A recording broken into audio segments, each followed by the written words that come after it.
సంఖ్యాకాండము 19వ అధ్యాయము. యెహోవా మోషే అహరోనులకు ఇలాగు సెలవిచ్చెను. యెహోవా ఆజ్ఞాపించిన ధర్మశాస్త్ర విధి ఏదనగా, ఇశ్రాయేలీలు కళంకము లేనిదియు మచ్చలేనిదియు ఎప్పుడును కాడిమోయినిదినైనా ఎర్రని పెయ్యను నీ యొద్దకు తీసుకుని రావాలనని వారితో చెప్పుము. మీరు యాజకుడైన ఎలియాజరుకు దానిని అప్పగింపవలెను. ఒకడు పాళెము వెలుపలికి దాని తోలుకుని పోయి అతని ఎదుట దానిని వధింపవలెను. యాజకుడైన ఎలియాజరు దాని రక్తములోనిది కొంచెము వ్రేలితో తీసి ప్రత్యక్షపు గుడారం ఎదుట ఆ రక్తములో కొంచెము 7 మారులు ప్రోక్షింపవలెను. అతని కన్నుల ఎదుట ఒకడు ఆ పెయ్యను దహింపవలెను. దాని చర్మమును మాంసమును రక్తమును పేడయును దహింపవలెను. మరియు ఆ యాజకుడు దేవదారు కర్రను హిస్సోపును రక్తవర్ణపు నూలును తీసుకొని ఆ పెయ్యను కాల్చుచున్న అగ్నిలో వాటిని వేయవలెను. అప్పుడు ఆ యాజకుడు తన బట్టలు ఉదుగుకొని నీళ్లతో శిరస్నానము చేసిన తరువాత పాళెములో ప్రవేశించి సాయంకాలము వరకు అపవిత్రుడై ఉండును. దాని దహించిన వాడు నీళ్లతో తన బట్టలు ఉదుగుకొని నీళ్లతో శిరస్నానము చేసి సాయంకాలము వరకు అపవిత్రుడై ఉండును. మరియు పవిత్రుడైన ఒకడు ఆ పెయ్య యొక్క భస్మమును పోగుచేసి పాళెము వెలుపలను పవిత్ర స్థలమందు ఉంచవలెను. పాపపరిహార జలముగా ఇశ్రాయేలీయుల సమాజమునకు దాని భద్రము చేయవలెను. ఆ పెయ్య యొక్క భస్మమును పోగు చేసినవాడు తన బట్టలు ఉతుకుని సాయంకాలము వరకు అపవిత్రుడై ఉండును. ఇది ఇశ్రాయేలీయులకును వారిలో నివసించు పరదేశులకును నిత్యమైన కట్టడ. ఏ నరశవమునైనను ముట్టినవాడు 7 దినములు అపవిత్రుడై ఉండును. అతడు 3వ దినమున ఆ జలముతో పాపశుద్ధి చేసుకుని 7వ దినమున పవిత్రుడగును. అయితే వాడు 3వ దినమున పాపశుద్ధి చేసుకునని ఎడల 7వ దినమున పవిత్రుడు కాడు. నరశవమును ముట్టినవాడు అట్లు పాపశుద్ధి చేసుకునని ఎడల వాడు యెహోవా మందిరమును అపవిత్రపరచువాడగును. ఆ మనుష్యుడు ఇశ్రాయేలీయులలో నుండి కొట్టివేయబడును. పాపపరిహార జలము వారి మీద ప్రోక్షింపబడలేదు గనుక వాడు అపవిత్రుడు. వాని అపవిత్రత ఇంకా వానికుండును. ఒకడు ఒక గుడారంలో చచ్చిన ఎడల దాని గూర్చిన విధి ఇది. ఆ గుడారంలో ప్రవేశించు ప్రతివాడును ఆ గుడారములోనున్నది యావత్తును 7 దినములు అపవిత్రముగా నుండును. మూతవేయబడక తెరచియున్న ప్రతి పాత్రయు అపవిత్రమగును. బయట పొలములో ఖడ్గముతో నరకబడిన వానినైనను శవమునైనను మనుషుని ఎముకనైనను సమాధినైనను ముట్టువాడు 7 దినములు అపవిత్రుడై ఉండును. అపవిత్రుని కొరకు వారు పాపపరిహారార్థమైన హోమ భస్మములోనిది కొంచెము తీసుకొనవలెను. పాత్రలో వేయబడిన ఆ భస్మము మీద ఒకడు పారు నీళ్లు పోయవలెను. తరువాత పవిత్రుడైన ఒకడు హిస్సోపు తీసుకొని ఆ నీళ్లలో ముంచి ఆ గుడారము మీదను దానిలోని సమస్తమైన ఉపకరణముల మీదను అక్కడనున్న మనుషుల మీదను ఎముకనే గాని నరకబడిన వానినే గాని శవమునే గాని సమాధినే గాని ముట్టిన వాని మీదను దానిని ప్రోక్షింపవలెను. 3వ దినమున 7వ దినమున పవిత్రుడు అపవిత్రుని మీద దానిని ప్రోక్షింపవలెను. 7వ దినమున వాడు పాపశుద్ధి చేసుకొని తన బట్టలు ఉతుకుకొని నీళ్లతో స్నానము చేసి సాయంకాలమున పవిత్రుడగును. అపవిత్రుడు పాపశుద్ధి చేసుకొనని ఎడల అట్టి మనుష్యుడు సమాజములో నుండి కొట్టివేయబడును. వాడు యెహోవా పరిశుద్ధ స్థలమును అపవిత్రపరచెను. పాపపరిహార జలము వాని మీద ప్రోక్షింపబడలేదు. వాడు అపవిత్రుడు. వారికి నిత్యమైన కట్టడ ఏదనగా, పాపపరిహార జలమును ప్రోక్షించువాడు తన బట్టలు ఉతుకుకొనవలెను. పాపపరిహార జలమును ముట్టువాడు సాయంకాలము వరకు అపవిత్రుడై ఉండును. అపవిత్రుడు ముట్టునది యావత్తును అపవిత్రము. దాని ముట్టు మనుషులందరూ సాయంకాలము వరకు అపవిత్రులై ఉందురు. సంఖ్యాకాండము 20వ అధ్యాయము. మొదటి నెలయందు ఇశ్రాయేలీయుల సర్వసమాజము సీను అరణ్యమునకు రాగా ప్రజలు కాదేషులో దిగిరి. అక్కడ మిరియాము చనిపోయి పాతిపెట్టబడెను. ఆ సమాజమునకు నీళ్లు లేకపోయినందున వారు మోషే అహరోనులకు విరోధముగా పోగైరి. జనులు మోషేతో వాదించుచు, అయ్యో, మా సహోదరులు యెహోవా ఎదుట చనిపోయినప్పుడు మేమును చనిపోయిన ఎడల ఎంతో మేలు. అయితే మేమును మా పశువులను ఇక్కడ చనిపోవునట్లు ఈ అరణ్యములోనికి యెహోవా సమాజమును మీరెలా తెచ్చితిరి? ఈ కాని చోటికి మమ్మను తెచ్చుటకు ఐగుప్తులో నుండి మమ్మను ఎలా రప్పించితిరి? ఈ స్థలములో గింజలు లేవు, అంజూరలు లేవు, ద్రాక్షలు లేవు, దానిమ్మలు లేవు, త్రాగుటకు నీళ్లే లేవు అనిరి. అప్పుడు మోషే అహరోనులు సమాజం ఎదుట నుండి ప్రత్యక్షపు గుడారము యొక్క ద్వారములోనికి వెళ్ళి సాగిలపడగా యెహోవా మహిమ వారికి కనబడెను. అంతటా యెహోవా మోషేకు ఇలాగు సెలవిచ్చెను, నీవు నీ కర్రను తీసుకొని నీవును నీ సహోదరుడైన అహరోనును ఈ సమాజమును పోగుచేసి వారి కన్నుల ఎదుట ఆ బండతో మాటలాడుము, అది నీళ్లనిచ్చును. నీవు వారి కొరకు నీళ్లను బండలో నుండి రప్పించి సమాజమునకును వారి పశువులకును త్రాగుటకిమ్ము. యెహోవా అతనికి ఆజ్ఞాపించినట్లు మోషే ఆయన సన్నిధి నుండి ఆ కర్రను తీసుకుని పోయెను. తరువాత మోషే అహరోనులు ఆ బండ ఎదుట సమాజమును పోగు చేసినప్పుడు అతడు వారితో, ద్రోహులారా వినుడి, మేము ఈ బండలో నుండి మీ కొరకు నీళ్లు రప్పింపవలనా అనెను. అప్పుడు మోషే తన చెయ్యి ఎత్తి 2 మారులు తన కర్రతో ఆ బండను కొట్టగా నీళ్లు సమృద్ధిగా ప్రవహించెను. సమాజమును పశువులను త్రాగెను. అప్పుడు యెహోవా మోషే అహరోనులతో, మీరు ఇశ్రాయేలీయుల కన్నుల ఎదుట నా పరిశుద్ధతను సన్మానించినట్లు నన్ను నమ్ముకొనకపోతిరి గనుక ఈ సమాజమును నేను వారికిచ్చిన దేశములోనికి మీరు తోడుకొని పోరు అని చెప్పెను. అవి మెరీబా జలమనబడెను. ఏలయనగా ఇశ్రాయేలీయులు యెహోవాతో వాదించినప్పుడు ఆయన వారి మధ్యను తన్ను పరిశుద్ధపరచుకొనెను. మోషే కాదేషు నుండి ఎదోము రాజునొద్దకు దూతలను పంపి, నీ సహోదరుడకు ఇశ్రాయేలు అడుగునదేమనగా, మాకు వచ్చిన కష్టము యావత్తును నీకు తెలిసినది. మా పితరులు ఐగుప్తునకు వెళ్ళిరి. మేము చాలా దినములు ఐగుప్తులో నివసించితిమి. ఐగుప్తీయులు మమ్మును మా పితరులను శ్రమపెట్టిరి. మేము యెహోవాకు మొర్రపెట్టగా ఆయన మా మొరను విని దూతను పంపి ఐగుప్తులో నుండి మమ్మును రప్పించెను. ఇదిగో మేము నీ పొలిమేర్ల చివర కాదేషు పట్టణములో ఉన్నాము. మమ్మును నీ దేశమును దాటిపోనిమ్ము. పొలములలో బడియైనను ద్రాక్ష తోటలలో బడియైనను వెళ్ళము. బావుల నీళ్లు త్రాగము. రాజు మార్గమున నడిచిపోయేదము. నీ పొలిమేరలను దాటు వరకు కుడివైపునకైనను ఎడమవైపునకైనను తిరగకుండా పోయేదము అని చెప్పించెను. ఎదోమీయులు, నీవు నా దేశములో బడి వెళ్ళకూడదు, నేను ఖడ్గముతో నీకెదురుగా వచ్చెదను సుమి అని అతనితో చెప్పగా, ఇశ్రాయేలీలు, మేము రాజమార్గముననే వెళ్ళెదము. నేనును నా పశువులను నీ నీళ్లు త్రాగునెడలా వాటి విలువ నిచ్చుకుందును.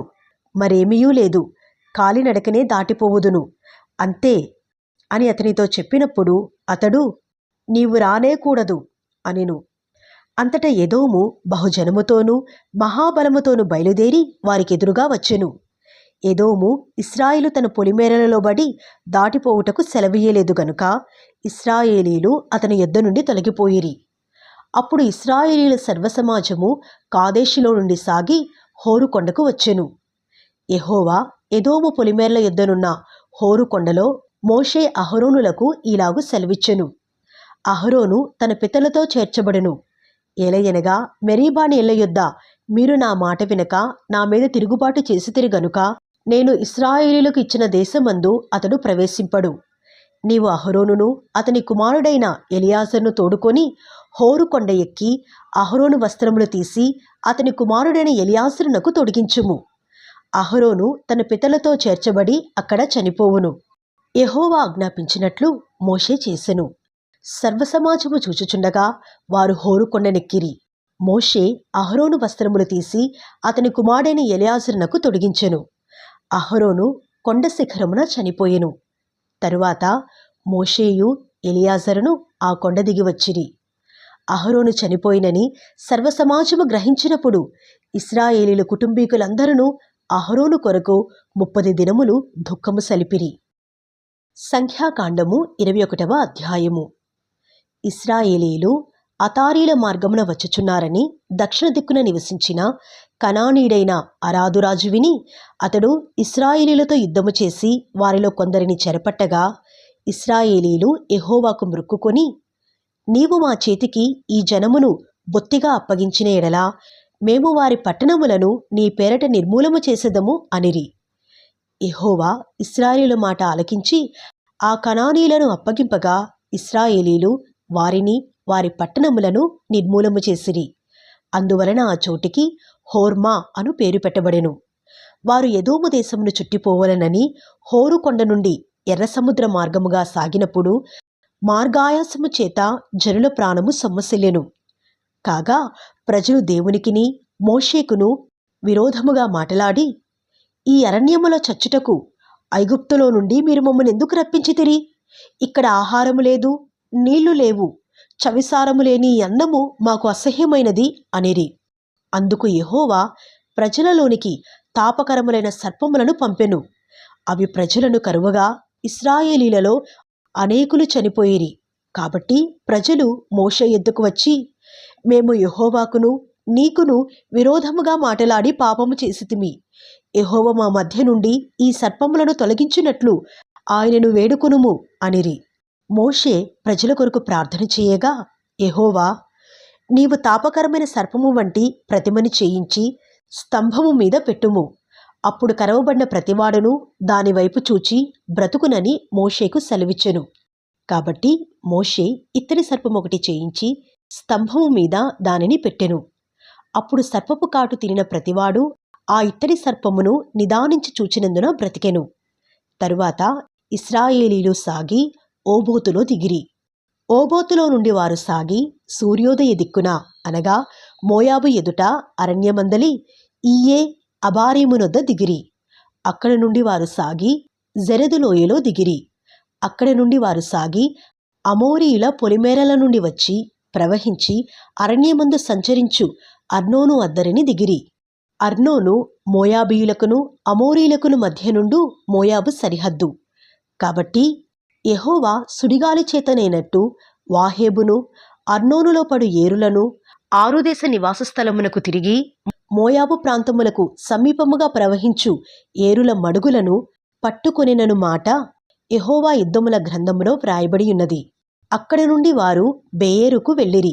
యెహోవా, జనులను పోగుచేయుము, నేను వారికి నీళ్ళిచ్చెదను అని మోషేతో చెప్పిన బావి అది. అప్పుడు ఇశ్రాయేలీయులు ఈ పాట పాడిరి. బావి ఉబుకుము, దాని కీర్తించుడి. బావి ఏలికలు దాని త్రవ్విరి. తమ అధికార దండముల చేతను కర్రల చేతను జనుల అధికారులు దాని త్రవ్విరి. వారు అరణ్యము నుండి మత్తానుకును, మత్తాను నుండి నహలీయేలుకును, నహలీయేలు నుండి బామోతుకును, మోయాబు దేశమందలి లోయలోనున్న బామోతు నుండి ఎడారికి ఎదురుగానున్న పిస్గా కొండకు వచ్చిరి. ఇశ్రాయేలీయులు అమోరీల రాజైన సీహోను నొద్దకు దూతలను పంపి, మమ్మును నీ దేశముల బడి వెళ్ళనిమ్ము. మేము పొలములకైనను ద్రాక్ష తోటలకైనను పోము, బావుల నీళ్లు త్రాగము. మేము నీ పొలిమేరలను దాటు వరకు రాజమార్గములోనే నడిచిపోదుము అని అతనితో చెప్పించిరి. అయితే సీహోను ఇశ్రాయేలీలను తన పొలిమేర్లను దాటనీయలేదు. మరియు సీహోను తన సమస్త జనమును కూర్చుకొని ఇశ్రాయేలీలను ఎదుర్కొనుటకు అరణ్యములోనికి వెళ్ళి యాహజుకు వచ్చి ఇశ్రాయేలీలతో యుద్ధము చేసెను. ఇశ్రాయేలీలు వారిని కత్తివాత హతము చేసి వాని దేశమును అర్నోను మొదలుకొని ఎబ్బోకు వరకు అనగా అమ్మోనీల దేశము వరకు స్వాధీనపరుచుకునిరి. అమ్మోనీల పొలిమేర దుర్గమమైనది. అయినను ఇశ్రాయేలీలు ఆ పట్టణములన్నిటినీ పట్టుకునిరి. ఇశ్రాయేలీలు అమోరీల పట్టణములన్నిటిలోనూ హెష్బోనులోను దాని పల్లెలన్నిటిలోనూ దిగిరి. హెష్బోను అమోరీల రాజైన సీహోను పట్టణము. అతడు అంతకు మునుపు మోయాబు రాజుతో యుద్ధము చేసి అర్నోను వరకు వాని దేశమంతయు పట్టుకునెను. కాబట్టి సామెతలు పలుకు కవులు ఇట్లు చెప్పుదురు: హెష్బోనుకు రండి, సీహోను పట్టణమును కట్టవలెను, దానిని స్థాపింపవలెను. హెష్బోను నుండి అగ్ని బయలు వెళ్ళెను, సీహోను పట్టణము నుండి జ్వాలలు బయలు వెళ్ళెను. అది మోయాబునకు చేరిన 6 దేశమును కాల్చెను. అర్నోను యొక్క ఉన్నత స్థలముల ప్రభువులను కాల్చెను. మోయాబు, నీకు శ్రమ! కేమోషు జనులారా, మీరు నశించితిరి. తప్పించుకునిన తన కుమారులను తన కుమార్తెలను అతడు అమోరీల రాజైన సీహోనుకు చెరగా ఇచ్చెను. వాటి మీద గురిపెట్టి కొట్టితిమి. దీబోను వరకు హెష్బోను నశించెను. నోబహు వరకు దాని పాడు చేసితిమి. అగ్ని వలన మేదెబా వరకు పాడు చేసితిమి. అట్లు ఇశ్రాయేలీలు అమోరీల దేశములో దిగిరి.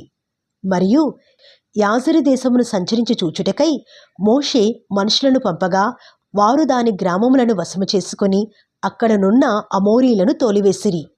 వారు తిరిగి బాషాను మార్గముగా వెళ్ళినప్పుడు బాషాను రాజైన ఓగును అతని సమస్త జనమును ఎద్రెయిలో యుద్ధము చేయుటకు వారిని ఎదుర్కొన బయలుదేరగా యెహోవా మోషేతో నిట్లనెను, అతనికి భయపడకుము, నేను అతనిని అతని సమస్త జనమును అతని దేశమును నీ చేతికి అప్పగించి తిని, నీవు హెష్బోనులో నివసించిన అమోరీల రాజైన సీహోనుకు చేసినట్లు ఇతనికినీ చేయుదువు. కాబట్టి వారు అతనిని అతని కుమారులను అతనికి ఒక్కడైనను శేషించకుండా అతని సమస్త జనమును హతము చేసి అతని దేశమును స్వాధీనపరుచుకొనిరి.